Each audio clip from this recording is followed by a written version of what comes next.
செவந்துருச்சு. வெங்காயத்தை கொட்டிடலாம். வெங்காயத்தை அதில் சேர்த்து நல்லா வதக்கிடலாம்.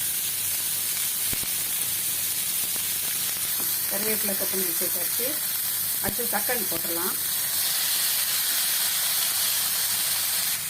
கொஞ்சம் பெருங்காயப்பொடி, கொஞ்சம் சாம்பார் பொடி சேர்த்துருக்கோம், காரம் ரொம்ப வேண்டான்ட்டு. கொஞ்சம் இஞ்சி பேஸ்ட் சேர்த்தாச்சு. கொஞ்சம் உப்பு சேர்த்துடலாம். உப்பும் சேர்த்தாச்சு. நல்லா வதக்கி இதை ஆற விட்டுருவோம். வெந்த இடியாப்பத்தை இதோட கலக்க வேண்டியதான். நல்லா இது நல்லா தேய்ந்து நல்லா வதங்கணும். தக்காளி நல்லா வதங்கிடுச்சு. இந்த இடியாப்பம் வெந்ததுக்கப்புறம் கொஞ்சம் ஆற விட்டு இதோட கலந்து எடுத்து வைக்க வேண்டியதுதான். இடியாப்பம் ரெடி ஆகிடுச்சு. இது லெமன் புளிஞ்சது கலந்து வச்சுருக்கிறோம்.